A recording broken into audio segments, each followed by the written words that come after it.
kulanti wacan daawadayaal kusoo dhawaada barnaamij gaar ah oo aan ku eegi doono howlgalka wadanka looga xoreynayo kooxaha khawaarijta ah ee ka socda gobolada Hiiraan iyo Shabeellada Dhexe ee Hirshabeelle iyo sidoo kale cadaadiska iyo dhibaatooyinka ay kooxaha khawaarijta ku bilaabeen dadka ku nool deegaano ka tirsan gobolka Shabeellaha Dhexe ee Hirshabeelle. Stuudiyaha telefishinka qaranka Soomaaliyeed waxa igula sugan Maxamed Cabdulqaadir Silfar oo halkan igula falanqeyn doona gaboodfalladii ugu dambeeyay ee kooxaha khawaarijta ay ka geysteen gobolka Hiiraan annagoo markii hore ku hormari doona howlgallada ka socda gobolkaasi Hiiraan ee kooxaha khawaarijta looga xoreynayo deegaano muhiim ah oo ay markaas kula dagaalameen cadawga khawaarijta dadka deegaanka iyo ciidanka xoogga dalka Soomaaliyeed oo saacadihii la soo dhaafay howlgallo culus ay ka dhaceen deegaanada Ceel Hareeri iyo sidoo kale Garsmagan iyo sidoo kale Tawakal oo ka tirsan gobolada Hiiraan iyo Shabeellaha Dhexe isla markaana dhaca xadka labada gobol ayay howlgallada ugu culus saacadihii la soo dhaafay ka dhaceen labadii maalmood ee la soo dhaafay ama shalay iyo maanta howlgal laba maalmood socda ayaa halkaas kooxaha khawaarijta looga xoreynaya si kala daan kugu sheego tuulooyinkan aad soo tiriyay waxay dhacaan inta u dhaxaysa magaalooyinka Aadan Yabaal iyo sidoo kale Moqokori ee gobolada Hiiraan iyo Shabeellada Dhexe howlgallo culus ayaa dhacay saacadihii la soo dhaafay dagaalka xalay ayaa la isku habeensaday saakay ayaa waa bariga haddana la isku bilaabay jab culus ayaa kooxaha khawaarijta lagu gaarsiiyay halkaas deegaanadii Tawakal iyo sidoo kale Garsmagan iyo deegaano badan oo dhaca dhulkaasina waxa lagu guuleystay saacadihii u dambeeyay oo maanta in laga xoreeyo kooxaha khawaarijta oo haatan waxa ku sugan ciidamada xoogga dalka Soomaaliyeed iyo kuwa deegaanka oo si xoog leh isku garabsanaya isla markaana guulo miro dhal ah ka gaaray dagaalkan cadawga khawaarijta cashir aan hore loo arag halkaasi ugu dhigay sidoo kale gobolka Shabeellada Dhexe ayay howlgallo culus ka dhaceen saacadihii la soo dhaafay eeriyada deegaanka ama degmada Masaajid Cali Gaduud iyo sidoo kale deegaanka maaragta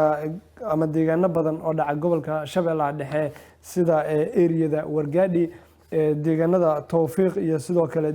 ayaa cadawga khawaarijta saacadihii la soo dhaafay lagu weeraray meelaha qaar jidgooye ayaa loo dhigay meydadkooda ayaana saacadihii la soo dhaafay sawiradooda nalala soo wadaagay iyadoo halkaasi dadka deegaanka iyo ciidamada qarankuba ay ku laayeen Maxamed Cabdulqaadir Silfar ayaa stuudiyaha igula sugan oo dabcan la socday isna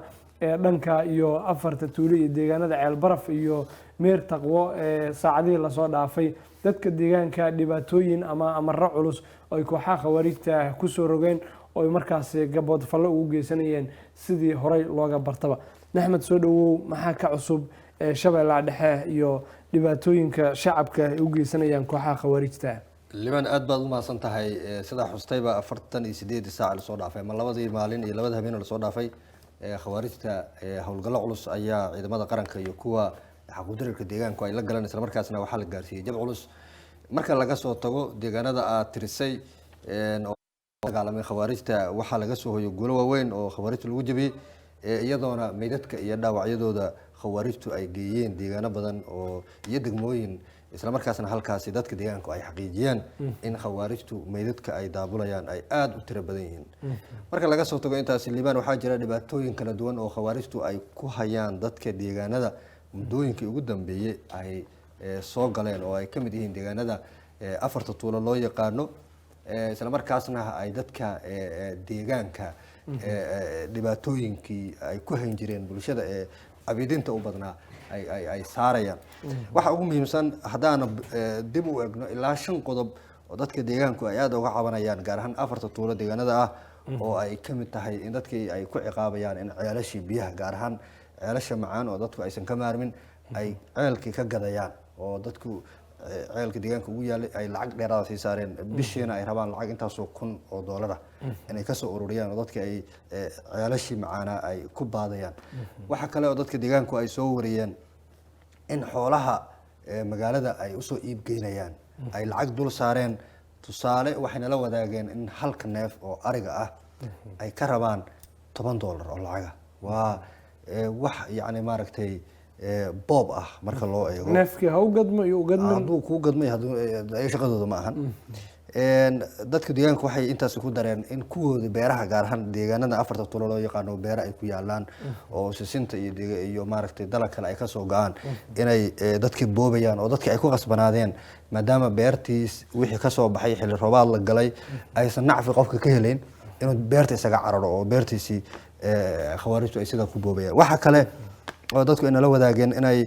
qafaalasho ku bilaabeen dhalinyarada yaryarka ah si ay u helaan xoogo ka dhinac dagaalama maadaama khawaarijtu ay ku dhiig baxeen oo ay ku jabeen dagaaladii ugu dambeeyey isla markaasna lagu naafeeyey maleeshiyaadkoodii dadku deegaanku waxa kale ay nala wadaageen in dadka waayeelada xitaa ay qasbayaan oo ay isugu keenayaan meelo si ugu yaraan kooda dagaalami kara ay dagaal u geliyaan ay u qasbaan inkastoo dadku ay nala wadaageen in ilaa hadda dadka waaweynka ay dhibaatadaasi ay ku hayaan aysan weli u hoggaansamin liibaan marka la eego khawaarijtu waa lagu ogaa ficladan inay sameynayaan waana waxay dhowr iyo 10kii sano ee ugu dambeysay ay ku hayeen dadka Soomaaliyeed deegaanada ay gacantooda ku jireen balse waqtiyadii ugu dambeeyay waxa ay damceen inay dadka khaldaan oo ay shaati kala gashadaan laakiin oo yiraahdaan nabad baan kala joognaa cadaadiska waan ka deenaynaa friyaatiin haddana ku soo kala wareegay haddana marka ku soo kala wareegan marka taas waxay muujinaysaa dadka Soomaaliyeed wadada u furan kaliya inay tahay inay nimanka cadawga la dagaalamaan ciidamada qaranka ay garab siiyaan kuwa xaqdararka deegaanka ay taageeraan sida hadda ka socota qaybo badan oo kamid ah dalka oo Shabeellaha Dhexe Hiiraan bay kamid tahay way maxamed haddii aan ku daro dhankayga cadawgan khawaarijta ah dadka sida sheegtaba waxay ku soo galeen inay cadaadiska ka dhaafayaan dabcan haddana waxay bilaabeen cadaadiskii lagu yaqaanay iyo gabadfalladii kuwa ka sii daran waxaa ka mid ah dadka inay dhaheen isgaarsiinta iyo taleefanada internet kale waan idin dhaafeynaa oo ay hadda ay ku soo rogeen in taleefanadii laga arooriyay oo laga jebinayo qofkii isticmaalayay waxaa ka mid ah in gaadiidka cagafta loo yaqaano dabcan u shaqo taga dhulku dhul beereed waaye yoomi $50 ayaa naloo sheegay in lagu soo rogay meesha cagaf ay ku arkaan ay uga qaadayaan waxaa ka mid ah in dadkii deegaanadaas deganaa ay caruurtoodii u baahan yihiin inay sidaa sheegtaba ay qortaan ilaa iyo hadda waxaa la sheegayaa amarada ay odayaashii deegaanka way aruuriyeen amaray dul dhigeen ay ka rabaan wiilal iyo gabdhaba tiro ay sheegteen oo aad u badan oo dadka aysan awoodin oo caruurtoodii ah dabcan waana midda ugu daran in caruurtaadii waa la askareynaya xoog ku keen lagu dhaho dhibaatada haysta dadkaasi dabcan hadda cadaadisku dadka wuu sii taraya ay ku hayaan dadka maalin kastana waxay soo kordhinayaan amarro cusub iyo gabadfallo iyo awood sheegasho ay dadka ku sameynayaan intaas waxaa barbar socda in labada gees ee gobolada Shabeellaha Dhexe iyo Hiiraanba ay howlgalladu ka socdaan oo abaabul xoog leh oo ka socdo gaar ahaan gobolka Shabeellaha Dhexe aaga deegaanka Wargaadhi iyo deegaano badan oo ka tirsan gobolkaasi liban waxa xusid mudan sida xustayba khawaarijtu waxay ku jiraan waqtiyadii ugu dambeeyay oo maaragtay waxay tabar iyo taag hayeen dalka dhan meelaha ay kaga sugnaayeen intooda ay ku sugnaayeen oo ay isugu keeneen maanta waxay marayaan marxalad ay aad u dhig baxeen oo maaragtay dawladdu dagaal dhan kasta ay ku qaaday dhaqaalihii laga dagaalamayay waxa dagaal toos ah ku socday oo ciriir dhul ah waxa xusid mudan in tani ay sidoo kale dhinac socoto abaabulka ciidanka xoogga dalka Soomaaliyeed iyo dawladda federaalka ee Soomaaliya iyo dadka shacabka Soomaaliyeed ee kacdoonka u kacay ay kaga hortagayaan dadka deegaanka dhibaatooyinka ay ku hayaan waxa sidoo kale la mid ah dadka safarka musaafirka ah oo gaadiidka ay musaafirka intay qabtaan lacag baad cala shakhsi ay ka qaadayaan waxyaalaha la soo wariyay ay qayb ka tahay taas waxay muujinaysaa sida khawaarijtu maanta ay ugu baahanayaan ay u baahi dareemayaan ama ay u dhibaatoonayaan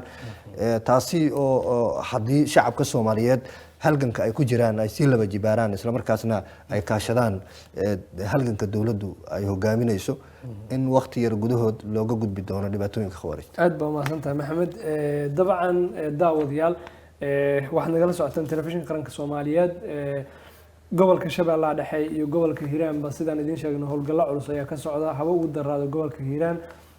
xadka uu la wadaago gobolka Shabeellaha Dhexe eeriyada degmada Moqokori halkaasi dagaalka ugu culus ayaa saacadihii lasoo dhaafay ka dhacay, khasaare culus ayaa cadowga lagu gaarsiiyey, dhul baaxad leh ayaa laga xoreeyey oo ciidanku ay hadda kusii siqayaan. wixii kasoo kordhana wararkeena iyo barnaamijyadeena na soo aadan iyo baraheena bulshada ayaan inkugu soo gudbin doonaa si joogto ah, isha ayaan ku hayn doonaa hadba wixii kasoo kordha idinkuna nala socda. sidoo kale waxaan idiin soo gudbin doonaa wixii kasoo kordha gabadfalada kooxaha khawaarijta ay ka geysanayaan deegaanada ay ku dhuumaaleystaan ee gobolkan Shabeellaha Dhexe.